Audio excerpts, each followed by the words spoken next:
Permítanseme algunas reflexiones desde el punto de vista de la criminología, que no es lo mismo que la criminalística, con relación al fenómeno delictual que se está produciendo masivamente en Chile y con una gravedad que no conocíamos en nuestra historia. Los delitos, cuando se producen situaciones complejas en un país, todo el mundo opina. Cuando pierde la selección, todos somos entrenadores de fútbol, los que saben y los que no sabemos de fútbol. Y aquí pasa algo parecido. ¿Es necesariamente abordable este tema desde el sentido común? Creo que no. Creo que es mejor hacerlo desde el punto de vista de la ciencia, de la criminología. Y esto requiere de cierto estudio y de cierto análisis un tanto complejo. Ya los romanos decían que hay delitos que a mala in se, es decir, que son malos por sí mismos, y que hay otros delitos que son malos y que son delitos porque están prohibidos. Kelsen nos decía por qué una conducta es delictual, simplemente por un aspecto formal, porque una ley lo prohíbe. Y uno diría, pero mire, matar a otra persona es siempre malo. Depende. Por ejemplo, durante una guerra es legítimo matar. Vasily Zaisev, el francotirador que se hizo famoso en Unión Soviética en la batalla de Stalingrado, mató casi 300 alemanes, 300 personas.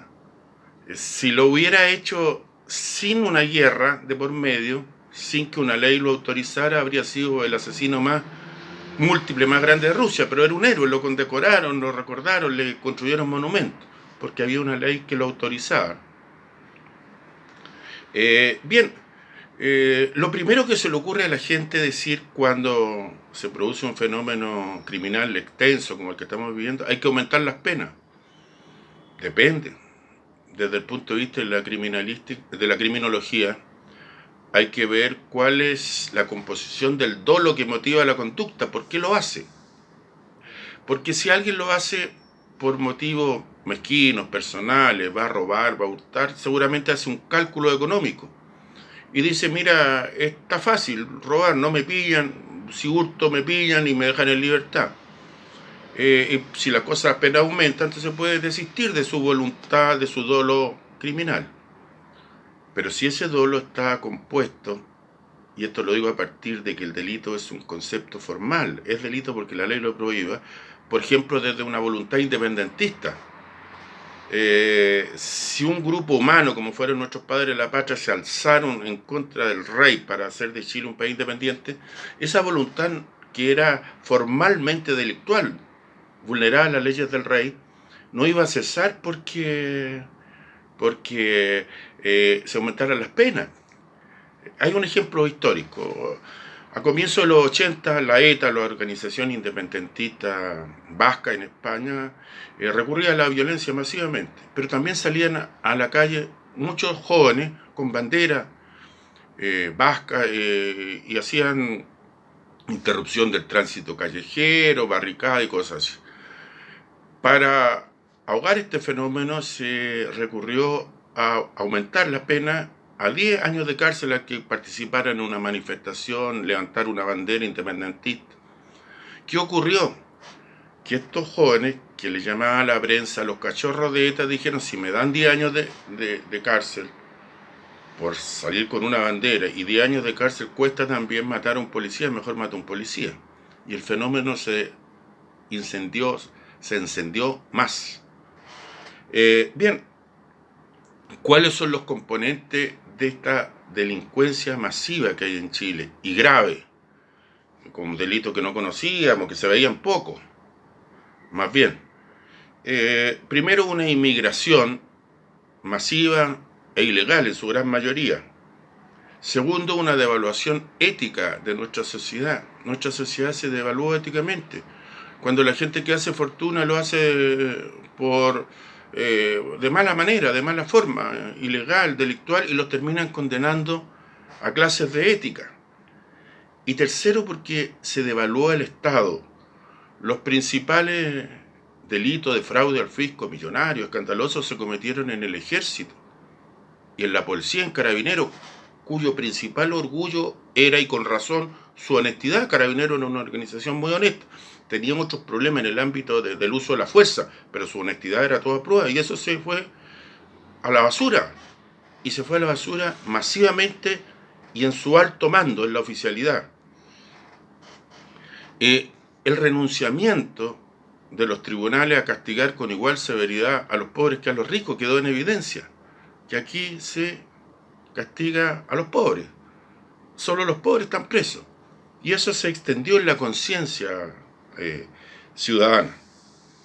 Veamos la inmigración. ¿Por qué se produce? La inmigración se produjo básicamente en los gobiernos de doña Michelle Bachelet y de don Sebastián Piñera. Doña Michelle Bachelet lo hizo por congraciarse con los norteamericanos para quitarle presión a Estados Unidos, presión migratoria, que nos fueran a golpear las puertas de Estados Unidos. Le metió más de 1 millón de haitianos a Chile. Es cierto que los haitianos no tienen una propensión al delito masiva, pero ese ingreso masivo, ilegal, dio la sensación, que era real, que nuestras fronteras son fáciles. Chile es un país donde se puede entrar y salir y no hay problema. Doña Michelle recibió a cambio un cargo en Naciones Unidas. Don Sebastián Piñera, con el propósito de instalar sus propios negocios, fue a Cúcuta a tratar de derrocar el gobierno venezolano, aún fuera a costa de una guerra civil, y invitó: vengan todos los que quieran, vamos a recibir venezolanos hasta que la economía aguante, decía la secretaria general de gobierno de doña Cecilia de aquel gobierno. Bien, ¿por qué el Estado, las clases dominantes aceptaron tan masivamente la inmigración sin hacer ni decir nada? ¿Por qué el Mercurio se cayó la boca siempre? Los canales de televisión. Primero, porque esto permitía bajarle los sueldos a la clase trabajadora chilena. Segundo, porque le quitaba presión migratoria a Estados Unidos. Y tercero, porque con esto los inmigrantes siempre mandan su dinerito, pero como son muchos, es una gran masa sumada en dólares a sus países de origen. Eso le quita, hace que el dólar aumente, no baje en Chile, y favorece a los exportadores, que venden entonces a precios más altos. Los exportadores venden productos chilenos que en su confección o en su extracción más bien lo pagan en pesos chilenos, pero reciben dólares que son cada día más caros. O sea, le conviene a una parte del empresariado, particularmente forestal. Frente a este fenómeno delictual de secuestro, sicariato, tráfico de drogas, muerte de policía, el Parlamento ha demostrado que no tiene idea de lo que está hablando. Convocaron a sesiones rápidas, urgentes, para tratar 3 temas: el sicariato, el crimen organizado y la ley de control de armas, pero no se habían enterado que el sicariato ya está sancionado en el artículo 391 con altísimas penas desde la dictación del Código Penal en 1874, o sea, hace casi 150 años, y ellos todavía no se dan por enterados, y son los legisladores los que hacen las leyes. No se dan por enterados que el crimen organizado en Chile está sancionado hace 30 años por el solo hecho de existir pluralidad de autores, medios disponibles y jerarquía de carácter permanente y propósitos delictuales. Eso está hace 30 años sancionado. Y ley de control de armas está hace 50 años condenado, por favor. Y quieren modificar esto. Entonces, lo que uno dice, no saben. Segundo, han llevado adelante un proyecto de ley que algunos han rotulado como el de gatillo fácil. Este proyecto tiene los siguientes problemas: que se le entregan una defensa privilegiada, una presunción de legítima defensa a Carabineros, una cuestión de ciencia jurídica, de derecho penal. ¿Se puede instalar una presunción sobre otra presunción? Porque la presunción general de inocencia nos beneficia a todos los ciudadanos, pero sobre esa presunción usted instala otra presunción. Yo creo que eso es legalmente muy discutible. Y desde el punto de vista de la realidad concreta, Carabineros ha tenido serios problemas de relación con la ciudadanía. 40 ciudadanos muertos en las protestas sociales de 2019 hasta aquí, 400 con su ojo mutilados. Y esto es histórico, no es el Carabinero de hoy día. Carabinero fue creado en 1927, en abril, por el dictador Carlos Ibáñez del Campo, como una guardia personal pretoriana, con estructura militar. Miren sus grados, tienen cabo, sargento, teniente, capitán, mayor, coronel, general. Esa es una estructura militar, tienen uniformes militares y su concepción es salir a enfrentar el enemigo, no la policía de un país democrático que sale a resguardar los derechos ciudadanos de los ciudadanos. Como dicen en los cuarteles de los ciudadanos que protestan, los chinches. Para ellos son un chinche. Eso produce necesariamente que le terminen tirando una bomba lacrimógena en la cara a una señora que espera micro. O que tiren un niño al río, un joven, un muchacho, lo tiraron al río, quedó grabado. Se le pueden dar a esa policía, que además está metida en los más grandes fraudes de la historia de Chile en contra del propio Estado, más facultades. Yo creo que hay que pensarlo.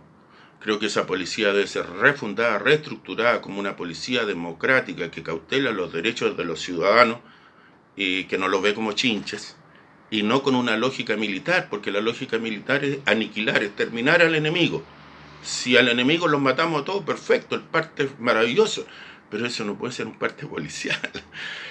Bien,